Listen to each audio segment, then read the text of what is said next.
Hi everyone, গত ভিডিওতে আমরা সাধারণ গণিতের দ্বিতীয় অধ্যায়ের 2.1 সেটের বেশ কয়েকটি অঙ্ক করেছি।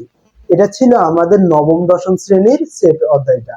তো আজকের ভিডিওতে আমরা এই অধ্যায়ের বাকি ম্যাথগুলো সলভ করার চেষ্টা করব। এখানে আমরা শুধুমাত্র বইয়ের অনুশীলনের যে ম্যাথগুলো দেওয়া আছে সেগুলো সলভ করার চেষ্টা করব। আর তোমরা যদি এই ম্যাথগুলো মন দিয়ে করো আর বুঝে করতে পারো, তাহলে দেখবা যে তোমরা গাইডে দেওয়া যে কোনো সৃজনশীল ইজিলি সলভ করতে পারবা। তো আজকে আমরা গত ভিডিওর ধারাবাহিকতা অনুসারে আজকে অন্য ম্যাথগুলো সলভ করার ট্রাই করব। এখানে দেখো, আমি তোমাদের বইয়ে 6 নাম্বার যে ম্যাথটা দেওয়া আছে সেটা হচ্ছে এ একটা সেট দেওয়া আছে, বি একটা সেট দেওয়া আছে। আমি সি সেটটা কোথা থেকে পাবো? সেটা এ আর বি ইউনিয়ন করার পরে আমি সিটা পাবো। আর আমাকে বলছে এখানে পাওয়ার সেটটা বের করা। এখন আগে বুঝো ভাইয়া, পাওয়ার সেট বা উপসেট কিভাবে আমরা বের করবো। আমরা ইংলিশে বলি পাওয়ার সেট আর বাংলাতে বলি যে উপসেট বের করা। এখন এই পাওয়ার সেটটা আমি কিভাবে বের করব? ধরো তোমার কাছে ধরো ওই যে আমরা যে প্রথম ভিডিওতে যেমন সোফার উদাহরণ দিছিলাম, যে একটা সোফা সেটের কথা বলছিলাম। এখন এই সোফা সেটটাকে কিভাবে কতভাবে সাজানো যায়, এই জিনিসটাই হলো পাওয়ার সেট। কথাটা একটু আরেকটু যদি ভেঙে বলি, ধরো এই সোফা সেটটা কোনো কারণে দোকানদার বিক্রি করতে পারতেছে না। এখন দোকানদার চাচ্ছে কি এটারে ভেঙে ভেঙে বিক্রি করবে, তাহলে সে কতভাবে সাজাতে পারবে এই জিনিসটা? এখানে দোকানদার যদি চায় তোমার প্রতিটা জিনিসকে আলাদা আলাদা করে বিক্রি করতে পারবে না। আমি যদি বলি যে দোকানদার এমন করলো যে একটা সোফা দিয়ে একটা সেট করলো, দুইজনের যে সোফাটা ছিল, দুইজন বসা যে সোফাটা সেটা দিয়ে একটা সেট করলো, একটা দিয়ে একটাই, তিনজনে বসা সোফাটা দিয়ে একটাই সেট করলো। একটা যে টি টেবিল থাকে ওইটা আলাদা বিক্রি করলো। তাহলে কি ভাই আলাদা আলাদা ভাবে সে বিক্রি করতে পারে না? হ্যাঁ, অবশ্যই পারে। সে যদি চায় যে দুইটা দুইটা মিলাই বিক্রি করতে, সেটাও পারবে। সে যদি চায় তিনটা তিনটা মিলাই তাও বিক্রি করতে পারবে। সে যদি চায় সবগুলো একসাথে মিলাই তাও বিক্রি করতে পারবে। আর একটা কন্ডিশন আছে, সেখানে সে যদি চায় কিছুই নাই, ফাঁকা, মানে বিক্রি করবে না। তো পাওয়ার সেট মানে এটাই হচ্ছে, এটা কতভাবে তুমি সেই সেটটাকে সাজাতে পারবা, এটাই হচ্ছে আমাদের পাওয়ার সেট। তাহলে আমরা এখানে আনসার করার ট্রাই করি।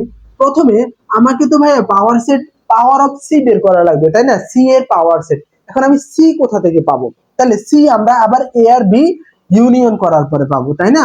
তাহলে সিটা কোথা থেকে আসতেছে ভাইয়া? A union B. এখানে এ কে দেওয়া আছে ভাইয়া, বি, এ আর বি দেওয়া আছে। আর ইউনিয়ন বি কত দেওয়া আছে ভাইয়া? এ কমা বি কমা সি দেওয়া আছে। এই জিনিসটা আমার বি দেওয়া আছে। তাহলে ভাই ইউনিয়নের কাজটা কি? ইউনিয়নের কাজটা হচ্ছে যে আমি কমন আনকমন মিলাইয়া লিখবো। তাহলে কমন আনকমন মিলাই লিখলে কি হবে? যে মানে কথাটার মানে হচ্ছে যে যে কোনো দুই জায়গার এক জায়গায় থাকলেই হবে, সেটাকে আমরা পরবর্তী লাইনে লিখবো। তাহলে পরবর্তী লাইনে আমি কাকে লিখবো ভাইয়া? এ লিখবো, বি লিখবো, সি লিখবো। ওকে, তাহলে তো হয়ে গেল, আমার সিটা বের হয়ে গেছে। এখন আমি কি করব? এখন আমি সি এর পাওয়ার সেট বের করব। তাহলে এখন কিভাবে করতে পারি ভাইয়া? Power of C. তাহলে পাওয়ার অফ সিটা কি হবে ভাইয়া?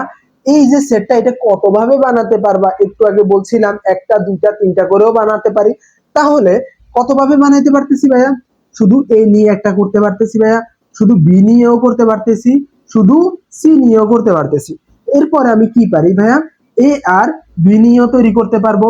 আবার কি পারবো ভাইয়া? বি আর সি নিয়েও একটা সেট তৈরি করতে পারবো। আবার কি পারবো ভাইয়া? এ আর সি নিয়েও একটা তৈরি করতে পারবো। আবার একটা কন্ডিশন আছে যেখানে এ বি সি সবগুলো নিয়ে আমি করতে পারবো। আর একটা কন্ডিশন আছে যেখানে কিছুই নেই, ফাঁকা, এই সবগুলো আমার সেটের ভিতরে আসবে আলাদা। তাহলে এটা হলো কি ভাই? আমার পাওয়ার সেট। এটা কি হলো ভাই? আমার পাওয়ার সেট হলো। তাহলে এখানে আমি পাওয়ার সেট যখন করছি, কয়টা উপাদান পাইছি পাওয়ার সেটের উপাদান? 1 2 3 4 5 6 7 8টা, 8টা উপাদান পাইছি। তাহলে আমার আনসার হয়ে গেছে। এখন 8টা যে পাইছি, আমি গুনলাম 8টা, 8টা পাইছি, তাহলে আমার আনসার হয়ে গেছে। এই জিনিসটা আমি কিভাবে বুঝলাম? এই জিনিসটা আমি এভাবে বুঝলাম যে পাওয়ার সেটের উপাদান, মনে রাখবা সব সময়, পাওয়ার সেট এর উপাদান, উপাদান সংখ্যা কত হবে ভাইয়া? 2 টু দি পাওয়ার n। এই যে 2 টু দি পাওয়ার n, এই n এর মানে কি ভাইয়া? এই n এর মানে হচ্ছে কি ভাইয়া? উপাদান সংখ্যা, সেটের উপাদান সংখ্যা। সেট এর উপাদান। তাহলে সেটের উপাদান কত ভাইয়া? এখানে দেখো আমার এই যে সি এর পাওয়ার সেট, আমি কার পাওয়ার সেট বের করতেছি? সি এর পাওয়ার সেট। ভাই এখানে আমি সিটা কত পাইছি ভাইয়া? সিটা তিনটে উপাদান পাইছি না? তাহলে 2 to the power n, 2 to the power n মানে কত ভাইয়া? এখানে 2 কিউব হবে না? 2 কিউব মানে কত ভাইয়া? 8। তাইলে তো হয়ে গেল আমার 8টা পাবার কথা, আমি 8টা পাইছি, তাহলে তো হয়ে গেল। তাহলে তো তুমি এটারে চাইলে একটা সূত্র আকারে মনে রাখতে পারো যে পাওয়ার সেটের উপাদান সংখ্যা 2 টু দি পাওয়ার n। আমাদের বইতে এমসিকিউ এর ক্ষেত্রে আলাদা একটা কথা লেখা আছে। কথাটা কি ভাইয়া? কথাটা হচ্ছে যে প্রকৃত উপসেট, আমাদের প্রকৃত উপসেটের সংখ্যা কত হবে? তো এটা তোমরা মনে রাখবা, প্রকৃত উপসেট, উপসেট, প্রকৃত উপসেট হচ্ছে কয়টা ভাইয়া? 2 to the power n minus 1। এটাই হচ্ছে প্রকৃত উপসেট। এই জিনিসটা তোমরা নোট করে রাখো, এটা এমসিকিউ তে আসে। প্রকৃত উপসেট কয়টা ভাইয়া? এখানে যে আমি পাওয়ার সেটটা বের করলাম, উপসেট গুলো বের করলাম, দেখো তো এই সবগুলোই কিন্তু নতুন। এই জিনিসটা কি নতুন? এই যে এ বি সি একটা সেট পাইলাম, এই সেটটা কি ভাইয়া নতুন? না, এটা নতুন না, এটা তো আগে সি সেট, তাই না? তাহলে এটা কি নতুন করে আসছে? নতুন করে আসে নাই। তাহলে প্রকৃত উপসেটে এই জিনিসটা বাদ যাবে, যেটা নতুন করে আসে নাই আগেটা, এটা বাদ যাবে। তাহলে এটা বাদ গেলে আর কয়টা থাকে ভাই? আর বাকি সবগুলাই থাকে। তাহলে আমার পাওয়ার সেটের উপাদান হচ্ছে 2 টু দি পাওয়ার n। এই 2 টু দি পাওয়ার n থেকে যদি আমি আগেরটা বাদ দিয়ে দিই, এইটা যে বাদ দিয়ে দিলাম, তাহলে কয়টা থাকে ভাইয়া? 2 টু দি পাওয়ার n থেকে একটা মাইনাস না? এখন আমি যদি তোমাকে এখানে বলতাম যে সি এর প্রকৃত উপসেট কয়টা, তাহলে তুমি এখানে উপসেট কয়টা পাইছি? আমি 8টা পাইছি। তাহলে প্রকৃত উপসেট কয়টা হইতো ভাইয়া? একটা বিয়োগ। তাহলে প্রকৃত উপসেট হইতো 2 to the power n minus 1। এই সূত্র দিয়ে তোমরা প্রকৃত উপসেট বের করতে পারবা, আর এটা দিয়ে পাওয়ার সেট বের করতে পারবা, বা উপসেট তুমি বের করতে পারবা। এটাই হচ্ছে তোমাদের 6 এর অঙ্ক। এখন এইখানে শেষের অংশটা হচ্ছে যে এই যে পাওয়ার সেটের উপাদান সংখ্যা 2 টু দি পাওয়ার n কে সমর্থন করে, তো তুমি পরে লিখে দিবা যে এখানে কয়টা পাইছি? 8টা পাইছি, তার মানে পাওয়ার কথা কত? 2 to the power n, n এর মানে হচ্ছে উপাদান সংখ্যা, তারপর 8টা পাওয়ার কথা, 8টা পাইছি। সুতরাং এই জিনিসটা 2 টু দি পাওয়ার n টাকে কি করে? সমর্থন করে। এই জিনিসটা লিখে দিলে তোমাদের হয়ে যাবে। এখন আমরা আমাদের বইয়ের এই যে অনুশীলনের 7 নাম্বার যে ম্যাথটা আছে, এটা সলভ করার ট্রাই করব। তো আমাদের বইয়ের 7 নাম্বারে 3টা ম্যাথ দেওয়া আছে। আমি জাস্ট প্রথমটা তোমাদেরকে সলভ করে দিব। তোমরা যদি প্রথমটা বুঝতে পারো, বাকি খ আর গ নাম্বার তোমরা ইজিলি করতে পারবা। তো এখানে একটা ম্যাথ দেওয়া আছে, কি দেওয়া আছে? x মাইনাস 1 কমা y plus 2 equal x minus 2 কমা 2x প্লাস 1 হলে x এবং y এর মান নির্ণয় করো। ভাই এই কথাটা দ্বারা আগে কি বুঝাইছে আমি সেই জিনিসটা বুঝি। এই কথাটা বোঝার জন্য দেখো, কোথাও যদি এমনটা দেওয়া থাকে, ধরো x comma y equal a comma b দেওয়া, এমনটা দেওয়া আছে। দেখো তো ভাইয়া, এখানে x এর অবস্থান যেখানে, এখানে কি a এর অবস্থান কি একই জায়গায় না? মিডলে ইকুয়াল দেওয়া আছে। তাহলে অবস্থান হিসাবে যদি আমি দুইটার মধ্যে তুলনা করি, তাহলে আমি এখান থেকে x সমান a লিখতে পারি না? y এর ক্ষেত্রে তো ঠিক সেম কথা, এখানে যেটা আছে এখানের অবস্থান এটা, তাহলে আমি এটার সাথে এটা তুলনা করতে পারি, তাহলে y ইকুয়াল b লিখতে পারি না? তাহলে তোমরা যদি এই কথাটা বুঝে থাকো, তাহলে তোমার ম্যাথটা এখন মনে করো যে তুমি ইজিলি সলভ করতে পারবা। কিভাবে সলভ করবো আমরা? দেখো এখানে এই যে এটার অবস্থান যেখানে, এইখানে এটার অবস্থান কি একই জায়গায় না? তাহলে আমরা এখন লিখতে পারি কি, এখান থেকে আমরা লিখতে পারি x minus 1 equal y minus 2 লিখতে পারি না ভাই প্রথমটার জন্য? হ্যাঁ পারি। তাহলে এখান থেকে জাস্ট আমি x টার এক পাশে রাখবো, বাকি সবগুলার অন্য পাশে সরাই দিব। তাহলে x ইকুয়াল y মাইনাস 2, আর এটা আছে এখানে মাইনাস, এখানে আসলে কি প্লাস 1 হবে না ভাইয়া? তাহলে x ইকুয়াল কত হবে? y মাইনাস 1 হবে। তাহলে এটার আমি 1 নাম্বার সমীকরণ দিয়ে রাখলাম। এখন আবার এটার ক্ষেত্রে কি ভাই আমি এই জিনিসটা সেম ভাবে লিখতে পারবো না? এটা সমান এটা লিখতে পারবো না? হ্যাঁ ভাইয়া, ওইখানে যদি আমি লিখতে পারি, এখানেও তো পারবো। তাহলে y প্লাস 2, আবার y plus 2 equal 2x plus 1। এখান থেকে আমি ওয়াইটার এখানে যদি রাখি, তার টুটার এই পাশে সরাই দিই, তাহলে 2x প্লাস 1 মাইনাস 2 না? এখান থেকে y equal 2x minus 1। Okay fine, এতটুকু থাক। এখন কথা হলো, তুমি যদি চাও এটার আরেকটা সমীকরণ দিতে পারবা, দিয়ে কি করতে পারবা? যে 2 নাম্বার সমীকরণে x এর মান বসানোর পরে তুমি তারপরে y এর ভ্যালুটা পাবা। কিন্তু তুমি যদি বলো যে না আমি তো একটা সমীকরণ দিয়ে রাখছি, আমার আলাদা একটা সমীকরণের কি দরকার, এত প্যাচ করার কি দরকার, তখন তুমি শুধু এখান থেকে এক্স এর মানটা এখানে এনে বসাই দিলেই হবে। তাহলে কি হয়, Y equal to into X এর মান কত ভাইয়া, ওয়াই মাইনাস ওয়ান, আর এখানে ওয়ান আছে মাইনাস ওয়ান আছে। এখন ওয়াই ইকুয়াল কত হয় দেখো তো, এখান থেকে y y equal to y, আর এখানে মাইনাস টু মাইনাস ওয়ান, তাই না?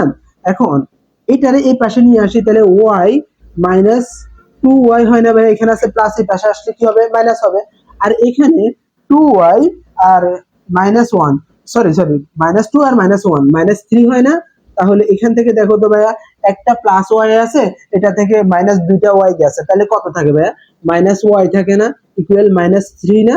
উভয় পাশ থেকে মাইনাস মাইনাস কাটা, সুতরাং ওয়াই সমান সমান কত হয়, থ্রি হয়। এখন তো আমি ভাইয়া ওয়াই এর মানটা পেয়ে গেছি, তাই না?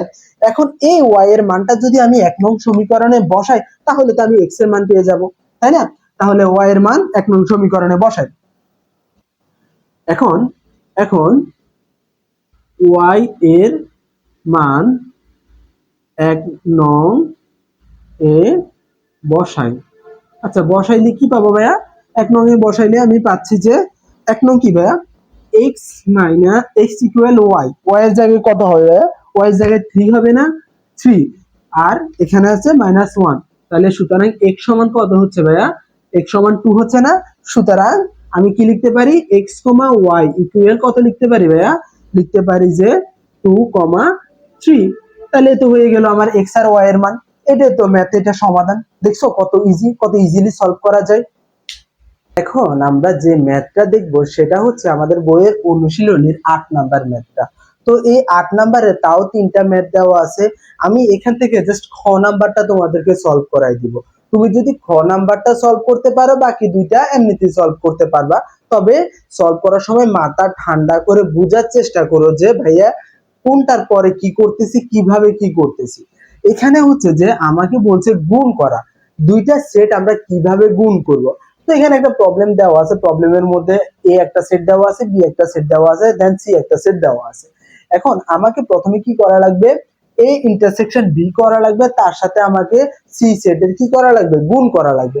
তাহলে আমরা প্রথমে কি করি, আমরা প্রথমে ব্র্যাকেটের ভিতরে কাজটা করি। তাহলে ব্র্যাকেটের ভিতরে কি আছে আমরা সেটা বের করে নিই। ব্র্যাকেটের ভিতরে তাহলে আমরা প্রথমে কি করা লাগবে ভাইয়া, এ ইন্টারসেকশন বি করা লাগবে। তাহলে এ ইন্টারসেকশন যদি আমি বি করি, এ কত দেওয়া আছে ভাইয়া, 3,4,5, আর ইন্টারসেকশন করব কার সাথে, বি সেট। বি সেট কি দেওয়া আছে ভাইয়া, 4,5,6 দেওয়া আছে। এখন তুমি আমাকে বলো, এই দুইটার মধ্যে যদি আমি ইন্টারসেকশন করি, করার পরে বা এটার আমরা ক্যাপ সেট বলি, আমরা যদি ক্যাপ করি তাহলে আমরা কি পাবো। দেখো এটার মানে কাজ কি, ক্যাপ মানে কি, কমনটা নেওয়া না ভাইয়া। কমন কে কে আছে দুই জায়গার মধ্যে, 4 আর 5টা কমন আছে না, দেখো তো। তাহলে আমি এখানে আনসার কি লিখবো, 4,5, এটাই তো হচ্ছে। সুতরাং এ ইন্টারসেকশন বি তো আমার এই আনসারটাই। এখন আমাকে এই যে আনসারটা পেলাম, এ ইন্টারসেকশন বিটা পেলাম, এটার সাথে আমাকে সি কে গুণ করা লাগবে। তাহলে এখন এখন আমরা কি করব, যে এ ইন্টারসেকশন বি এটার সাথে আমরা গুণ করব কি, সি গুণ করব। তাহলে এ ইন্টারসেকশন আমি বি কি পেলাম, পেলাম যে 4,5 পেলাম, আর এটার সাথে আমি গুণ করব কি, সি গুণ করব। সি কে দেওয়া আছে ভাইয়া এক্স কমা ওয়াই। দেখবা সেটের অঙ্কগুলো অনেক মজার, অনেক ইজি, এটার মতো আর ইজি অঙ্ক তোমাদের বইতে নাই। তো এগুলা খুব ইজিলি করতে পারবা, এখান থেকে খুব ইজিলি তোমরা আনসার করতে পারবা, আর নাম্বারও পাবা খুব ইজিলি। তাহলে গুণ করার সিস্টেমটা কি ভাইয়া, এইটার সাথে প্রথমে দোনোটাকে গুণ করে দিব। যদি গুণ করি, গুণের ফলটা কিসের ভিতরে আসবে ভাইয়া, ফার্স্ট ব্র্যাকেটের ভিতরে আসবে। তাহলে কি হবে ভাইয়া, 4,x গুণ করে দিলাম, কমা, তারপরে 4,y। হ্যাঁ, তারপরে এখন তো 4 এর কাজ শেষ, 4 দিয়ে আমি দুইটারে গুণ করে দিলাম। এখন 5 না, তাহলে 5,x, 5,y, তাহলে তো হয়ে গেল। আর এটা একটা কিসের ভিতরে আসবে, এটা একটা সেটের ভিতরে আসবে। পুরোটা তো আমি গুণ করে দিলাম, গুণ একটা সেট আসছে, তো সেটের ভিতরে আসছে। গুণ করার জন্য দুইটা দুইটা করে আসে, আর এগুলো কোন ব্র্যাকেটের ভিতরে হয়, ফার্স্ট ব্র্যাকেটের ভিতরে হয়। দেখছো কত ইজিলি সলভ করতে পারতেছো। এখন কথা হচ্ছে গুণ সেটের উপাদান সংখ্যা কত হবে। দেখো তো ভাইয়া উপাদান কয়টা আসছে আমার, একটা দুইটা তিনটা চারটা উপাদান আসছে। এখন এই চারটা উপাদান কিভাবে আসছে? চারটা উপাদান হলো যে দুইটা সেটকে যদি আমি গুণ করি, তাদের উপাদান সংখ্যা গুণ করে দিলে আমরা কি করতে পারবো, তাদের গুণ করার পরে আনসার কি পাবো সেটা আমি বের করতে পারবো। কোনো কারণে আমি যদি তোমাকে বলি যে এ আর বি কে গুণ করো, তাহলে তুমি গুণ করার পরে উপাদান সংখ্যা কয়টা পাবা? এখন এ এর উপাদান কয়টা আছে ভাইয়া? তিনটা। আর বি এর উপাদান কয়টা আছে ভাইয়া? তিনটা। তাহলে তিন দিয়ে তিনটে যদি তুমি গুণ করো, কয়টা উপাদান পাবা? 9টা উপাদান পাবা। তো তোমার এমসিকিউ তে এই টাইপের কোশ্চেন আসে, দুইটা সেট দিয়ে থাকে, সেট দুটার আবার গুণ দিয়ে থাকে, এখন বলে যে এদের উপাদান সংখ্যা কত হবে। যদি এই টাইপের এমসিকিউ আসে তোমাদের প্রশ্নে, তখন তোমরা কি করবা ভাইয়া? তখন তোমরা করবা যে তাদের উপাদান সংখ্যাকে গুণ করে দিলে আনসার যেটা পাবা সেটাই হবে যে তোমাদের কি, এই যে সেটের দুইটা গুণ করলে উপাদান সংখ্যা। দেখো তোমাদের বইয়ের 10 নাম্বার একটা ম্যাথ দেওয়া আছে, ম্যাক্সিমাম স্টুডেন্ট এই ম্যাথটা দেখলে ভয় পায়। যে একটা এই ম্যাথটা এরকম যে যে সকল স্বাভাবিক সংখ্যা দ্বারা 346 আর 556 কে ভাগ করলে প্রতি ক্ষেত্রে 31 অবশিষ্ট থাকবে, তাদের সেট নির্ণয় করো। প্রশ্নটা দেখেই জিনিসটা তোমাদের মাথার উপর দিয়ে যায় যে ভাইয়া ম্যাথটা কিভাবে করো। ম্যাথটা আমি তোমাদেরকে পুরোটা করে দিব না, তবে ম্যাথটা কিভাবে সলভ করবা আমি সম্পূর্ণ জিনিসটা ভেঙে দিব, বাকিটা তুমি করবা। কেন আমি এটা তোমাকে দায়িত্ব দিচ্ছি? তুমি যদি এই ম্যাথটা সলভ করতে পারো, দেখবা যে তোমার কনফিডেন্স লেভেলটা অনেক হাই হয়ে গেছে। মানে তখন তুমি দেখবা যে সেটে যে কোনো ম্যাথ তুমি তুড়ি মেরে সলভ করে দিচ্ছ। তার জন্য আমি এই ম্যাথটা বুঝিয়ে দিব, বাট বাকিটা তোমাকে বলবো যে তুমি করো, ওয়ান টাইপ অফ হোমওয়ার্কের মতো। আচ্ছা দেখো, এখানে যে কথাটা বলছে প্রতি ক্ষেত্রে অবশিষ্ট 31 থাকবে, এই জিনিসটা আমরা একটু উদাহরণের মাধ্যমে বুঝি। ধরো আমি তোমাকে 100 টাকা দিলাম, 100 টাকা দিলে আমি তোমাকে বললাম যে তুমি তোমার ইচ্ছা মতো খরচ করতে পারবা, তবে কথা হলো যে তুমি শেষে আমাকে 10 টাকা ফিরাই দিবা। তুমি তোমার 100 টাকা দিলাম, ইচ্ছা মতো খরচ করবা, কিন্তু খরচ করার পরে আমাকে 10 টাকা ফিরাই দিতে হবে। এখন তুমি কি করবা? এই যে 100 টাকা থেকে আগে 10 টাকা সরাই রাখবা না, বা তুমি বাসা থেকে বের হওয়ার সময় 10 টাকা রেখে তারপরে বের হবা, কারণ 10 টাকা আমাকে ফিরাই দেওয়া লাগবে। এই ম্যাথটা হচ্ছে এই টাইপেরই ম্যাথ, যে তোমার প্রতি ক্ষেত্রে কি হলে ভাগ করার পরে প্রতি ক্ষেত্রে 31 অবশিষ্ট থাকবে। তাহলে আমি যদি আগে দিয়ে 31 সরাই নি, তাহলে কত হচ্ছে ভাইয়া? এই যে 346, এটা থেকে আমি 31 মাইনাস করে দিলাম, একটা কন্ডিশন। আরেকটা হচ্ছে 556 থেকে 31 মাইনাস করে দিলাম, তাহলে এখানে কত হবে দেখো তো ভাইয়া? এখানে 315 হবে না ভাইয়া? আর এখানে কত হবে দেখো তো? এখানে হবে 531 যদি যায় তাহলে 525, এটাই তো হওয়ার কথা। হ্যাঁ 525। এখন এই যে জিনিসটা, এই যে মানটা পাইছো, এই মানটা পাইছো, এখন এই মানটা যদি তুমি গুণনীয়ক সেট বের করে দাও, এটার গুণনীয়ক সেট কিসের? গুণনীয়ক, গুণনীয়ক। এখন গুণনীয়ক সেট বের করে দিলে, এদের দুজনের গুণনীয়ক সেট বের করে দিলে তুমি আনসার পেয়ে যাবে। দেখছো কত ইজি। মানে আমরা প্রশ্ন দেখে বুঝি না, তার কারণে আমাদের কাছে ম্যাথ অনেক কঠিন মনে হয়। আমরা তো ভাই গুণনীয়ক সেট এর আগের ভিডিওতে দেখে আসছি কিভাবে গুণনীয়ক সেট বের করতে হয়, মানে কি কি গুণ করে কত ভাবে তোমার 315 বানানো যায়, 525 বানানো যায়, এটাই তো গুণনীয়ক সেট, তাই না? তাহলে আমরা এই টাইপের ম্যাথ দেখলে কি করব? প্রথমে যে জিনিসটাকে আমাকে অবশিষ্ট রাখতে বলবে, আমরা এটাকে আগে সরাই রাখবো। সরাই রাখার পরে যে মানটা পাবো, তাদের গুণনীয়ক সেট বের করলে আমরা আনসার ইজিলি করতে পারবো। তাদের গুণনীয়ক সেট মানিয়ে এই কথাটা।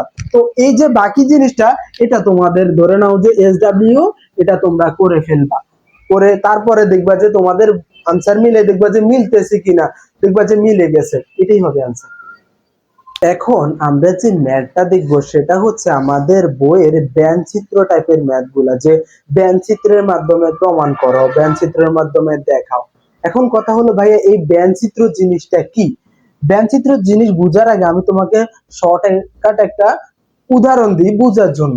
ধরো এটা একটা ক্লাস, এটা একটা শ্রেণী, যেখানে স্টুডেন্ট আছে ধরো কতজন, ধরো 30 জন স্টুডেন্ট আছে, টোটাল স্টুডেন্ট আছে কতজন? 30 জন। এটার মধ্যে 3টা টেবিল আছে, একটা টেবিল, 2টা টেবিল, 3টা টেবিল। এখন দেখবা যে ক্লাসে কিছু স্টুডেন্ট আছে যারা সামনের বেঞ্চে বসে পিছনের বেঞ্চে হেলান দিয়ে থাকে। তাহলে তার সাথে যদি আমি সম্পর্ক তুলনা করি, সে কোন কোন বেঞ্চের সাথে তার সম্পর্ক আছে, কোন কোন বেঞ্চে রিলেটেড সে, তাহলে তুমি বলতে পারবা না সে সামনের বেঞ্চে বসে আসছে কিন্তু পিছনের বেঞ্চেও হেলান দিয়ে আছে। তাইলে তার সামনের বেঞ্চ আর পিছনের বেঞ্চ, দুই বেঞ্চের মধ্যে তার সম্পর্ক আছে। তাহলে তাদের সম্পর্ক দুই বেঞ্চের মধ্যে। আবার কিছু স্টুডেন্ট আছে কি করে, মিডলের বেঞ্চে বসে, বসার পরে তার পা সামনের বেঞ্চে থাকে, পিঠ থাকে পিছনের বেঞ্চে, মানে সে এক বেঞ্চে বসে আছে, সামনের বেঞ্চে পা তুলে দেয়, পিছনের বেঞ্চে হেলান দিয়ে রাখে, এরকম টাইপেরও কিছু স্টুডেন্ট দেখবা। আবার যারা একদম পিছনের বেঞ্চে বসে তারা কি করে, সামনের বেঞ্চে পা তুলে দেয়। তাহলে তাদের সম্পর্ক, এখন আমি যদি তোমাকে বলি, ধরো সামনের বেঞ্চ, এটা সামনের বেঞ্চে ফার্স্ট বেঞ্চ, ফার্স্ট বেঞ্চ, এটা সেকেন্ড বেঞ্চ, সে কি করছে, এই সেকেন্ড বেঞ্চে আছে তোমার কতজন, ধরো এখানে সেকেন্ড বেঞ্চ দিলাম আর থার্ড বেঞ্চ দিলাম, থার্ড, এটা হচ্ছে তোমার থার্ড বেঞ্চ। এখন এই থার্ড বেঞ্চের মধ্যে আমরা কি করতে পারি, সম্পর্ক কার মধ্যে আছে, ধরো আমি এখানে দিলাম 5, এখানে দিলাম 2, এখানে দিলাম 5, এখানে দিলাম 3, এখানে দিলাম ধরো 7 দিলাম। এখন আমি যদি তোমাকে এখান থেকে প্রশ্ন করি যে সামনের বেঞ্চে কতজন আছে, তাহলে আমি বললাম শুধু সামনের বেঞ্চে কতজন আছে, সামনের বেঞ্চে কতজন আছে।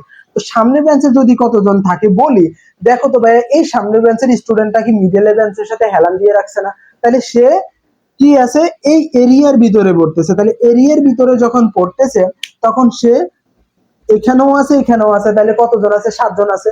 আমি যদি বলি শুধু সামনের বেঞ্চে কতজন আছে, শুধু সামনের বেঞ্চে আছে 5 জন, কিন্তু সামনের বেঞ্চে কতজন আছে ভাইয়া, 7 জন আছে। এখন আমি আসো সেকেন্ড বেঞ্চে আসি, সেকেন্ড বেঞ্চে যদি আমি তোমারে বলি যে সেকেন্ড বেঞ্চে কতজন আছে, তাইলে সেকেন্ড বেঞ্চে কতজন আছে ভাইয়া, সামনের বেঞ্চের সাথে সে পা দিয়ে রাখছে 2 জন, সামনের বেঞ্চের সাথে রিলেটেড, শুধু পিছনের বেঞ্চে বসে আছে 5 জন, আবার পিছনে তার পিছনের বেঞ্চে কি আছে, হেলান দিয়ে রাখছে। তাহলে এই যে এরিয়াটা, এরিয়াটার ভিতরে কয়জন পড়ে ভাইয়া, এরিয়াটার ভিতরে 2 জন, 5 জন, 3 জন, কয়জন হয়েছে, 8 জন, 10 জন হয়েছে না। তাহলে দ্বিতীয় বেঞ্চে কয়জন আছে ভাইয়া, 10 জন আছে। আর আমি যদি বলি শুধু দ্বিতীয় বেঞ্চে কতজন আছে, তাহলে যেই সংখ্যাগুলো অন্য সংখ্যার সাথে রিলেট না, অন্য জনের সাথে সম্পর্ক নাই, শুধু আছে 7 জন, সরি 5 জন। আর যদি থার্ড বেঞ্চের কথা বলি তাহলে কতজন আছে ভাইয়া, থার্ড বেঞ্চে আছে কতজন ভাইয়া, 7 জন আর 3 জন, 10 জন আছে। শুধু থার্ড বেঞ্চে কতজন আছে, শুধু থার্ড বেঞ্চে আছে তোমার 7 জন। তো এই জিনিসটা যদি তুমি বুঝতে পারো তাহলে দেখবা যে তুমি বেঞ্চ চিত্র এখন বুঝতে পারতেছো। আচ্ছা, তোমার এখানে প্রশ্নের মধ্যে কি বলা আছে দেখো তো, বলা আছে যে কোন শ্রেণীতে শিক্ষার্থী কতজন ভাইয়া, শিক্ষার্থী হচ্ছে 20 জন, শিক্ষার্থী হচ্ছে 30 জন। এদের মধ্যে 20 জন ফুটবল খেলা পছন্দ করে, 15 জন ক্রিকেট খেলা পছন্দ করে, দুই খেলাই পছন্দ করে এমন শিক্ষার্থীর সংখ্যা কতজন ভাইয়া, 10 জন। এখানে আছে 20 জন ফুটবল, 15 জন ক্রিকেট, আর দুইটা খেলাই পছন্দ করে এমন শিক্ষার্থীর সংখ্যা কতজন ভাইয়া, 10 জন।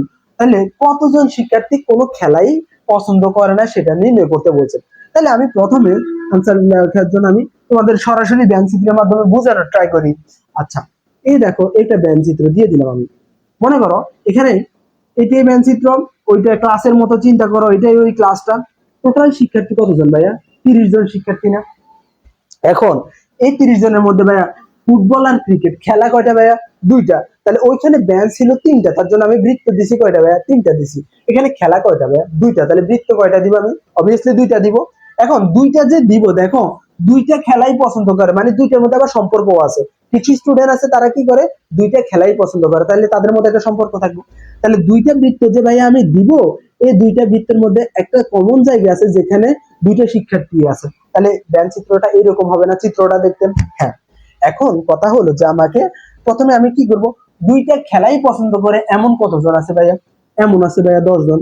তাহলে এই 10 জন এটার সাথেও সম্পর্ক আছে, এটার সাথেও সম্পর্ক আছে, মানে এটা যদি আমি ক্রিকেট দিয়ে দিই, এটা যদি আমি ফুটবল দিয়ে দিই, তাহলে এখন তুমি আমাকে বলো যে 10 জন পেয়ে গেলাম। তাই ফুটবল খেলা পছন্দ করে কতজন, তাই ফুটবল খেলা পছন্দ করে আমার 20 জন।